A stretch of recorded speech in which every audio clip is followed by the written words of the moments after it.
ओं नमो भगवते वासुदेवाय। ओं नारायणं नमस्कृतं नरं चैव नरोत्तमं देवीं सरस्वती व्यासं ततो जयमुदीरयेत्। मूकं करोति वाचालं पङ्गुं लङ्घयते गिरिं यत्कृपातमहं वन्दे परमानन्दमाधवं। निगमकल्पतरुर्गलितं फलं सुखमुखादमृतद्रवसंयुतं पिबत भागवतं रसमालयं मुहुरहो रसिका भुवि भावुकाः। आज आम श्रीमद भागवत ओडिया अतिबड़ी जगन्नाथ दास कृत ओडिया भागवतर प्रथम स्कंद अष्टादश अध्याय आज आलोचना करवा। से जो अष्टादश अध्यायर जो विषय वस्तु कौन रही से संपर्क में आम प्रथम जाना। राजा परीक्षित मातृगर्भरे थिबा समय श्रीकृष्ण जोगु से मरणरू एड़ी थे, मात्र ऋषिपुत्र अभिशाप तक्षक दंशन में मरवे एवं मृत्यु समय पुणी श्रीकृष्ण को स्मरण कर से देह छाड़े। तेणु श्रीकृष्ण पृथ्वी भगवान श्रीकृष्ण पृथ्वी छाड़ा पर कली राजुति कर। सुतमुनि कहले जे कृष्ण नाम श्रवण कृष्ण नाम स्मरण कीर्तन रे कलिताप खंडन हो पार। दिने राजा परीक्षित से बण को जाइए शिकार उद्देश्य एवं बण में बुलू बुलू कौन शिकार से पाइले ना एवं भोकर शोषे आउटु पाउटु हो से पानी टोपाए न पाई चलुवा समय चालू चालू राजा गछमूल ध्यानरत एक मुनि पाखरे से पहुँचले एवं राजांकर डाकरे से जो बसी ध्यान में बसी मुनिंकर तांकर ध्यान भग्न है ना। ऋषि आश्रम राजा पहुँचले कौन राजा जदि ऋषि आश्रम पहुँचले सम्मान देखे तांकर चर्चा कराए, किंतु एठारे राजा से भली कौन किसी चर्चा से पाई न पाइबारु से निजक अपमान बोध कले एवं से कौन कले ना क्रोधरे तांकर मस्तक जेहेतु सुवर्णर मुकुट रही सेठारे कलिंगर स्थान रही। तेणु जहाँफल कि से जो कली राजांकर मति भ्रम कराइदेले बुद्धि भ्रष्ट कराइदेले। तेणु राजा कौन कले अपमान पाखरे पड़ता एक मृत साप को से धनुभूल टेकी आनी ऋषि गलार लंबाई दे से चलीगले। से ध्यानरत ऋषि थे समीक ऋषि एवं तापर तांकर ऋषिपुत्र जे कि श्रृंगी से तांकर सांग मान सहित से खेलुले एवं से जानिबा को पाइले जे तांकर केही जड़े तांकर पितांकर गलारे मला साप लंबाई देछि। तेणु से दुख एवं क्रोधरे माने से कौन कले तत्क्षणात तांकर हाथ में चलू धरी से अभिशाप देले जे एपरी कार्य करुछि 7 दिन पूर्ण हेब जो दिन से दिन से तक्षक दंशन में मरिब। यापर से बापा निजर पिता पाखक जाई से ऋषिपुत्र कांदिबा को लगिले एवं पुओ कांदिबा शब्द ब्राह्मणकर से जो ऋषिंकर समीक ऋषिंकर ध्यान भांगीगला एवं से निज गलारू से मला साप को काढ़ी पकाइले एवं आसन उठी से जो पुओ कांदिबार कारण पचारिबारु पुओ ठारू सबु कथा शुणी ये जो ऋषि समीक ऋषि से कहले जे राजांकर अल्प अपराध पई एते दंड देवा तोर उचित होई नाही। से जड़े धार्मिक राजा तो यहाँ अंते राज्य अराजक बढ़ तार जो भोक शोष समय शांत करने कथा। यापर से जो समीक ऋषि से कृष्ण को ध्यान करी पुअर दोष पाई से क्षमा मागिले। यह अष्टादश अध्यायर ये हूँ सारांश। एथर आम जगन्नाथ दासंकर जो पद्यानुवाद कौन रही देखा। श्री सुत उवाच कहन्ति सुत शुद्ध चेता शुण सकल ब्रह्मवेत्ता द्रोण कुमार सराघाते प्राणे बंचिला गर्भगते गोविंद अनुग्रह भावे बंचिला जननीर गर्भे ब्राह्मण कोपे साप देला तक्षक दंशु जे बोइला तेणु तक्षक ताकु बळे देहे दंशिला गंगा जले मरण जानी महीपति हृदये चिंतिला श्रीपति कृष्ण महिमा परिमाणे व्यासनंदन मुखु शुणी गंगारे छाड़ी निज प्राण गोविंदे पशिला तक्षण कृष्णर गुण गाथा पंथी इत्यादि हृदय रे चिंती कृष्णर कथामृत तुंडे कहिरो मांच जार पिंडे सदा काले जे ताहा चिंती मरणे किबा तांक भ्रांति से राजा जेते दिन थिला संसारे कली न पशिला नंदनंदन जेते बेले तनु छाड़िला मही तले तक्षणे अधर्म पुरुष संसारे होइला प्रवेश से राजा ताकू स्थान देई सारंग प्राये सरदाई कुशल कर्म जे करन्ति से फल ए देहे भुंजन्ति इतर कर्म न लगाई जे शुभ कर्मे नित्य थाई जे कली जुग भयंकर स्वभावे सुधीर गभीर निरते अप्रमित देहि सिंहर प्राये कभ्रमये प्रमत्त प्राये बल मध्ये से कली विहरे आनंदे ए परीक्षित गुणगाथा कहे निरते कृष्ण कथा भावे कहिले तुम्भ आगे जेणु पुछिल अनुरागे कृष्णर जेते गुणगाथा ए साधु जन मध्ये कथा जार महिमा शुद्ध चित्ते कही बंचन्ति साधु जुथे नित्य जे तार पाद चिंती निश्चय गोविंदे से पसंती सुत वचन कन्ने शुणी शौनक आदि विप्रमणे आनंदे उठी सर्वजन कर प्रसारी अन्य अन्न सुतंकु करन्ति कल्याण भोसुत सावधाने शुण सौरगवाच निर्मल जस गुण देहि चिरजीवित हुआ तुहि आम्भे जे नर देह बही तोर निकटे सुखे रही कृष्ण मिय कथा मान तोर बदनु कलुपान करी बंचिबु दिना केते शुद्ध विवेक ज्ञान मते ए यज्ञ कर्म आम्भ चित्त वेद वचने मोहगत ए यज्ञ धूमे धूमाकूल आम्भर आत्महीन बल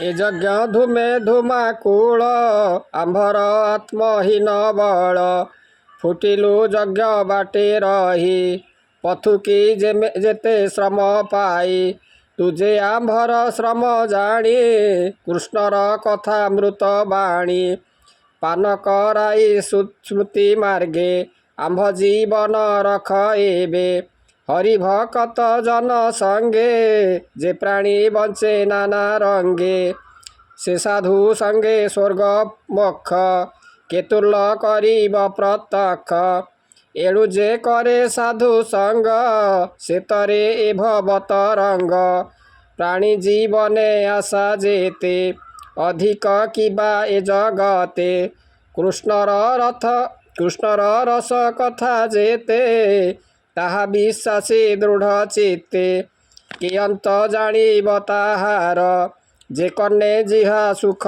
कर जहा गुण रे अंत नाही स्वभावे निर्गुण बोलाई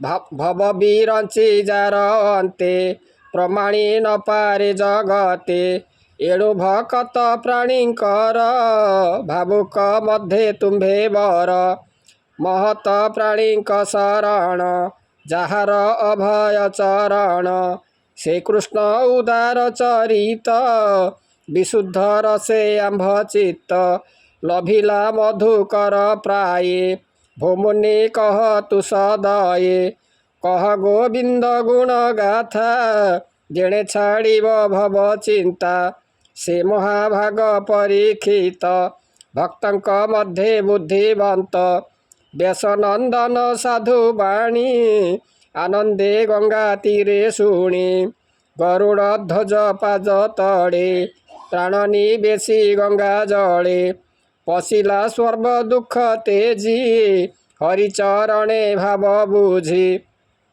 तार चरित जोग सार जेणु से भक्त मध्ये वर अनंत चरित संयुक्त जे कर्म कृत परीक्षित से जो भागवत पूर्ण कही तो शिव आम्भ मन ଶୁଣି କହନ୍ତି ସୁତ ମୁନି ବିପ୍ରଙ୍କ ଭାବେ ହୃଦେ ଘେନି।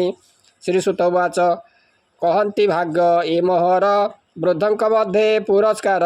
ଏଭବେ ଜନ୍ମ ମୋର ଦେହି ଦୁଷ୍କୃତ କୂଳ ମଧ୍ୟରେ ରହି। ମହତ ଜନକୁ ଯେ ପାଇ ତାର ଦୁଷ୍କୃତ ଦୋଷ ନାହିଁ। କୃଷ୍ଣର ନାମ ଯେ ଗୁଣନ୍ତି ଯେ ଅବା ଶ୍ରବଣେ ଶୁଣନ୍ତି। ସେ ହରି ସର୍ବଭୂତେ ଥାଇ ଶରଣ ରକ୍ଷଣ ବୋଲାଇ। ଯାର ନିରୋଧେ ବେଦ ପଥ ଅନନ୍ତ ଶକ୍ତି ଯେ ଅନନ୍ତ। ଯୋଗ ସମାଧି ପଥେ ଛାଡ଼ି ଯୋଗ ସମାଧି ପଥେ ଚିନ୍ତି। ଯେ ଲକ୍ଷ୍ମୀ କଟାକ୍ଷ ଇଚ୍ଛନ୍ତି ସେ ଲକ୍ଷ୍ମୀ ସର୍ବଗୁଣ ଛାଡ଼ି। ଯାର ଚରଣେ ଚିତ୍ତ ବଢ଼ି ନିତ୍ୟ ବସଇ ବକ୍ଷସ୍ଥଳେ। ଧ୍ୟାନେ ନିରପି ପାଦ ମୂଳେ କୃଷ୍ଣର ପାଦ ପଦ୍ମ ଲାଗି। ସ୍ୱଭାବେ ଗଙ୍ଗା ସହଭାଗୀ ଯେ ଜଳେ ବିରଞ୍ଚି ଆନନ୍ଦେ। ପୂଜିଲେ ଯାର ପଦ୍ମପାଦେ ସେ ଗଙ୍ଗା ଜଳ ଏ ଜଗତେ। ପୂଜନ୍ତି ବିରଞ୍ଚି ସହିତ ପୂଜନ୍ତି ବିରଞ୍ଚି ସହିତେ। ଯେ ଗଙ୍ଗା ନାମ ଉଚ୍ଚାରଣେ ପ୍ରାଣୀ ତରନ୍ତି ଭବ ବନେ। ସେ ଜଳ ପବିତ୍ର ଜଗତେ ଚିନ୍ତି ନ ପାରେ ମୁନି ସନ୍ଥେ। ଏମନ୍ତ ଯାହାର ମହିମା ତା ବିନୁ କେବା ପୂର୍ଣ୍ଣତମା। ଯାର ଚରଣ ସିଦ୍ଧ ଗଣେ ସମାଧି ଯୋଗ ଆଚରଣେ। ତାର ବିଷୟ ମୁନିଗଣ ନିତ୍ୟ କରନ୍ତି ସୁମରଣ। ଭକ୍ତି ସମାଧି ଦୃଢ଼ ମନେ ତରନ୍ତି ସଂସାର ବନ୍ଧନେ। ଅର୍ଜୁନ ଆଦି ମୁନି ଯତ୍ନେ ପୂର୍ବେ ପଚାରିଛନ୍ତି ମୋତେ। କହ ଶ୍ରୀକୃଷ୍ଣର ମହିମା କି ଅବତାର ଗୁଣ ସୀମା। କହିଲି ତାଙ୍କ ମୁଖ ଚାହିଁ ଯେହ୍ନେ ଆକାଶ ଅନ୍ତ ନାହିଁ। କୃଷ୍ଣର ମହିମା ତେମନ୍ତ ଯେ ପକ୍ଷୀ ଉଡ଼େ ଯେତେ ପଥ। ତାର ବାରତା ସେ ଜାଣନ୍ତି ଅଧିକେ ନ ପାରନ୍ତି ଚିନ୍ତି। ଏଣୁ ପଣ୍ଡିତ ଜନ ଯେତେ ଜ୍ଞାନ ବିଚାରି ଏ ଜଗତେ। କୃଷ୍ଣର ମହିମା ବିଚାରି ସହସ୍ର ଜନ୍ମେ କେବା ପାରି। ଏବେ ହୋ ଶୁଣ ବିପ୍ରଜନେ ହରିଚରିତ ସାବଧାନେ। ଯେ ପରୀକ୍ଷିତ ଏକ ଦିନେ ମୃଗୟା ଅର୍ଥେ ଗଲା ବନେ। ମୃଗ ନ ପାଇ ଘୋର ବନେ ক্ষୁଧିତ ତୃଷିତ ବଦନେ। ଜଳ ନ ପାଇ ପଥଶ୍ରମେ ମିଳିଲା ମୁନିଙ୍କ ଆଶ୍ରମେ। ଦେଖଇ ଏକ ବୃକ୍ଷ ମୂଳେ ବ୍ରାହ୍ମଣ ଆସନ ନିଶ୍ଚଳେ। ଆନନ୍ଦେ ମୁଦ୍ରିତ ଲୋଚନେ ଆତ୍ମନିବେଶୀ ଯୋଗ ଧ୍ୟାନେ। ଅନ୍ତେ ନିଶ୍ଚଳ ମନ ବୁଦ୍ଧି ପବନ ନବ ଦ୍ୱାରେ ରୁନ୍ଧି। ଇନ୍ଦ୍ରିୟ ଗଣ ପରିହାରେ ଧ୍ୟାନେ ପ୍ରବେଶ ନିତ୍ୟପୁରେ। ଆଧାର ନାଭି ହୃଦ ଊର୍ଦ୍ଧ୍ୱେ ମନ ପବନ ବ୍ରହ୍ମରନ୍ଧ୍ରେ। ସର୍ବବିକାରୁ ସେ ଅତୀତ ସ୍ଥାନ ନିବେଶୀ ବ୍ରହ୍ମସୂତ। କପିଳ ଜଟା ଭାର ଶିରେ ହରିଣ ଚର୍ମର ଉପରେ। ଏମନ୍ତେ ବିପ୍ରଙ୍କୁ ଅନାଇ ତୃଷିତ ତାକୁ କଣ୍ଠ ହୋଇ। ଜଳ ମାଗିଲା ମହାରାଜା ଇଚ୍ଛଇ ଆପଣାର ପୂଜା। ଉଦକ ଆସନ ଏ ଆଦି ଅତିଥି ପୂଜାର ପ୍ରସିଦ୍ଧି। ଅର୍ଘ୍ୟ ସୁକୃତ ସାଧୁବାଣୀ ନ ଲଭି କପେ ନୃପମଣି। ମନେ ବିଚାରି ନୃପରାଜ ଅବଜ୍ଞା କଲା ମୋତେ ଦ୍ୱିଜ। ହୃଦା ତୃଷାରେ ଜଳେ ମନ କ୍ଷଣ କ୍ଷଣକେ ଅଚେତନ। ପ୍ରଚଣ୍ଡ କ୍ରୋଧେ କୋପାନଳେ ମୃଗ ଉରଗ ଧନୁ ହୁଳେ।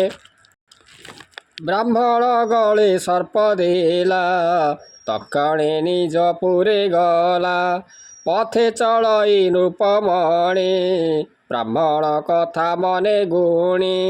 ବୋଲଇ କପଟ ଏହାର ନିଶ୍ଚଳ ସମାଧି ଗୋଚର।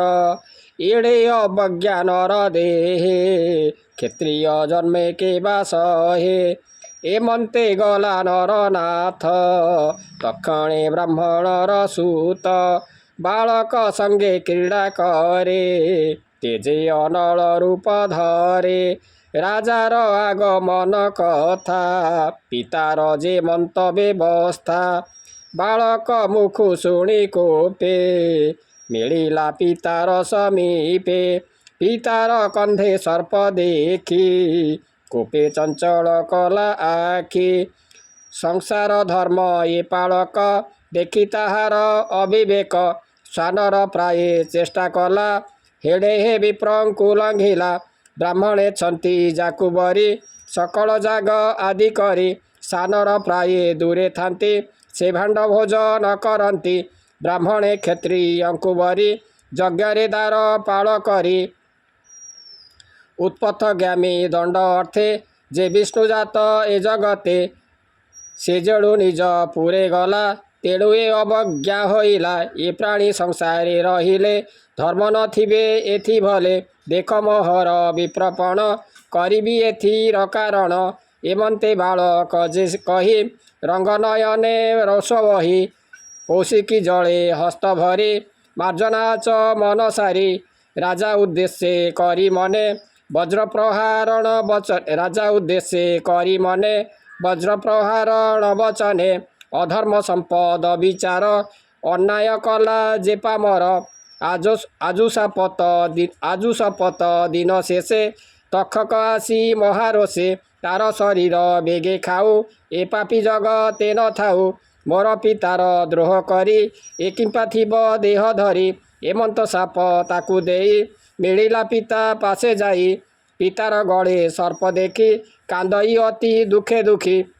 ସୁତରୋଦନ କର୍ଣ୍ଣେ ଶୁଣି ଧ୍ୟାନ ତେଜିଲା ବିପ୍ରମଣି ସେ ଅଙ୍ଗିରସ ନିଜାସନେ ଚାହିଁଲା ଉନ୍ମୀଳ ଲୋଚନେ ଆପଣା ଗଳେ ସର୍ପ ଦେଖି ଉଠିଲା ଆସ ନଉ ପେଖି ଗଳାରୁ ସର୍ପକୁ ପକାଇ ପୁଛଇ ପୁତ୍ର ମୁଖ ଚାହିଁ ଏ ପୁତ୍ର କାନ୍ଦୁ କିସ ଅର୍ଥେ କେ ପ୍ରାଣୀ ଶୋକ ଦେଲା ତୋତେ ପିତା ବଚନ ଶୁଣି ବଳା ସଂକ୍ଷେପୀ ସମସ୍ତ କହିଲା ସୁତ ବଚନ ଶୁଣି କର୍ଣ୍ଣେ କୋପ ବସିଲା ପିତା ମନେ ପୁତ୍ରକୁ ଚାହିଁ କୋପ ଭରେ କହଇ ନିଷ୍ଠୁର ଉତ୍ତରେ ଅଳପ ଅପରାଧେ ତୁହି ଦୁର୍ବୁଦ୍ଧି ହୋଇ ଲୁକି ପାଇ ଯାହାର ଭୁଜ ଆଶ୍ରେ କରି ଧନ ସମ୍ପଦ ସୁଖ ସିରି ପ୍ରଜା ଏ ସୁଖ ଯେ ଭୁଞ୍ଜନ୍ତି କିଏ ଅଛି ତାର ଦ୍ରୋହ ଚିନ୍ତି ବିଷ୍ଣୁର ଅଂଶେ ନରପତି ଜନମୀ ମେଦି ନିପାଳନ୍ତି ଏବେ ରାଜାର ଅନ୍ତେ ମହି ଚୌର୍ଯ୍ୟ ବଳେ ଦର୍ପ ବହି ଧନ ହରିବେ ଅନ୍ନେ ପ୍ରଜା ପଶିବେ ଘୋର ବନେ ଧର୍ମ ଛାଡ଼ିବ ଚାରି ପାଦେ ଯେବେ ଲିହିଲା ଅଛି ବେଦେ ସେ ଧର୍ମ ତେଜି ଦୂରାନ୍ତରେ ପଶିବେ ଅଧର୍ମ ଭାବରେ କେହୁ ବର୍ତ୍ତିବେ ଅର୍ଥ କାମେ ବର୍ତ୍ତିବେ ସାନ କପି ଧର୍ମେ ଯେ ଧର୍ମ ପାଳେ କରି ସ୍ଥିତି ସୁକୃତବନ୍ତ ଚକ୍ରବର୍ତ୍ତୀ କଲା ଯେ ତିନି ଅଶ୍ୱମେଧି ଆଗମ ନିଗମ ପ୍ରସିଦ୍ଧି କ୍ଷୁଧା ତୃଷାରେ ବୁଲି ବନେ ମିଳିଲା ମୋହର ଆଶ୍ରମେ ତାହାକୁ ଆସ୍ଥା ତୁ ନ କଲୁ ବିଶେଷ ଘୋର ସାପ ଦେଲୁ ସେ ଆମ୍ଭ ସାପ ଯୋଗ୍ୟ ନୁହେଁ ଅଶେଷ ଧର୍ମେ ଦେହ ବହେ ନିଷ୍ପାପ ଭୃତକୁ ଯେ ବଳେ ଦ୍ରୋହ ଚିନ୍ତନୀୟ ବହେଡ଼େ ଅଳପ ଦଶେ ତୁ ବାଳକ ମୋହର ମନେ କରିଦେଲୁ ଶୋକ ଏମନ୍ତେ ମନେ କୃଷ୍ଣ ଧାଇ ବ୍ରାହ୍ମଣ ବୋଲେ ତ୍ରାହି ତ୍ରାହି ଭୋନାଥ କରୁଣା ସାଗର ବାଳକ ଦୋଷ କ୍ଷମା କର ତୋହର ଭକ୍ତ ଜନ ଯେତେ କୋପନ ଥାଇ ତାଙ୍କ ଚିତେ ପ୍ରାଣୀଙ୍କ ଅପରାଧ ସହୁ ତୋହର ଭାବ ନିତେ ବହୁ ଅତି ଅନ୍ୟାୟ କର୍ମ ମୋର ସୁକର୍ମହୀନ ଦୁରାଚାର ନିରପରାଧେ ଦ୍ରୋହ ଚିନ୍ତି ଏ ମୋର ଚିତ୍ତେ ଗୁରୁ ଭ୍ରାନ୍ତି ଏଡ଼େ ଅଧର୍ମ କଲି ମୋର ଦେହେ ଲଭିଲି ଦାମୋଦର ଦୁଃଖ ମୁଁ ଲଭିଲି ନିକଟେ ଏ ଘର ସଂସାର ସଙ୍କଟେ ଏମନ୍ତେ ପୁତ୍ର ଅପରାଧେ ମହତ ଶାସ୍ତ୍ର ଅପବାଦେ ଅନୁତାପିତ ବିପ୍ରବର କହେ ଗୋବିନ୍ଦ ରକ୍ଷା କର ରାଜା ଯେ ଅପରାଧ କଲା ସେ କଥା ମନେ ନ ଘେନିଲା ଏ ନର ଲୋକେ ସାଧୁ ଯେତେ କୋପନ ବସେ ତାଙ୍କ ଚିତ୍ତେ ପ୍ରାଣୀଙ୍କ ଦୋଷ ନ ଧରନ୍ତି ସମତା ଦୃଷ୍ଟି ଆଚରନ୍ତି ସୁସାଧୁ ଜନଙ୍କର କଥା କେବେ ହେ ନୁହଁ ଏ ଅନ୍ନଥା କହଇ ବିପ୍ର ଜଗନ୍ନାଥ ଭାଷା ପ୍ରବନ୍ଧେ ଭାଗବତ ସୁଜନ ଜନଙ୍କର ହିତେ ଯେବା ପ୍ରକାଶେ ମୋର ଚିତେ ସୁଜାନେ ନଘେ ନମ ଦୋଷ ମୁତୁମ୍ଭ ଦାସଙ୍କର ଦାସ ଇତି ଶ୍ରୀମଦ୍ଭାଗବତେ ମହାପୁରାଣେ ପାରମହଂସ୍ୟାଂ ସଂହିତାୟାଂ 82 ପ୍ରଥମ ସ୍କନ୍ଧେ ପରୀକ୍ଷିତ ବ୍ରହ୍ମଶାପ ଲଭନେ ନାମ 18 ଅଧ୍ୟାୟ। ଓಂ ନମୋ ଭଗବତେ ବାସୁଦେବାୟ।